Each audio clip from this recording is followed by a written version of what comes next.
age of stars is pinned to their spin. Astronomers have proved that they can accurately tell the age of a star from how fast it is spinning. We know that stars slow down over time, but until recently there was little data to support exact calculations. For the first time, a US team has now measured the spin speed of stars that are more than 1 billion years old, and it matches what they predicted. The finding resolves a long-standing challenge, allowing astronomers to estimate a star's age to within 10%. The work was presented in Seattle at a meeting of the American Astronomical Society and also appears in the journal Nature. Closing a gap. Establishing the age of stars is a central question in astronomy, much like dating fossils is crucial to studying evolution. This method applies to cool stars, suns about the size of our own, or smaller. These are the most common stars in our galaxy and they also last for a long time. They act as lamp posts, lighting up even the oldest parts of our galaxy, said senior author Dr. Soren Mabum from the Harvard-Smithsonian Center for Astrophysics. Cool stars also host the vast majority of Earth-like planets that we have spotted in the distance.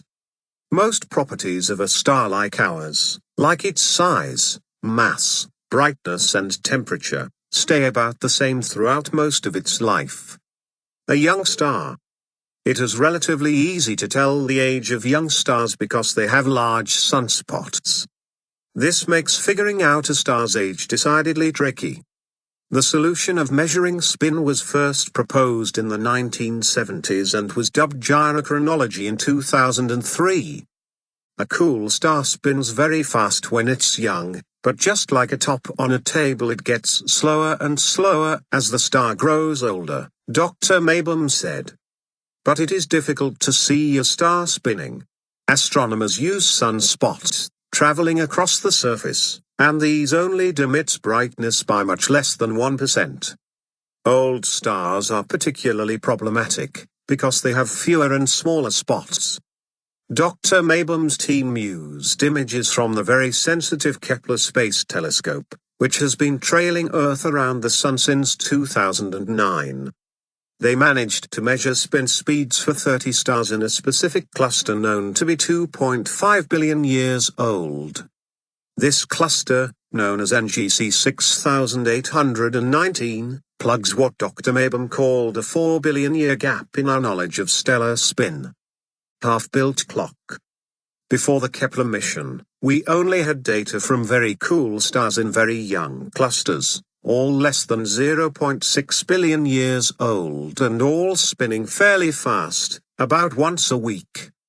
In 2011, Dr. Mabum's team used Kepler images to report on a different cluster, the 1 billion-year-old NGC 6811. Its cool stars spin about once every 10 days. But beyond that, the only star we knew both age and spin rate for was our own Sun, 4.6 billion years old, with a spin period of 26 days. The construction of the cool star clock was on hold, Dr. Mabum said.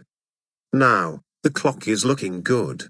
The Sun-like stars in the freshly studied cluster sit squarely and satisfyingly in the gap, spinning about every 18 days. An older star. Older stars, more like our own Sun, are tricky to assess because they have fewer and smaller spots. These new data show, with real observations, that this is on solid ground, Dr. Mabum told BBC News. We can get age as accurately as about 10% from this method.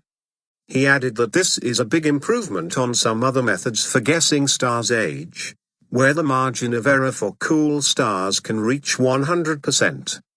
Ruth Angus, a PhD student researching gyrochronology at the University of Oxford, said the results were a really big deal for the field. More evidence has been slowly accumulating that lots of stars do seem to follow this pattern, but how reliably stars fall onto this relation is a bit of an unknown, Ms. Angus told the BBC. This cluster will certainly help with our understanding of how good gyrochronology is as a method, and how valid it is. It shows that these stars are doing what they're expected to do, and everything's peachy.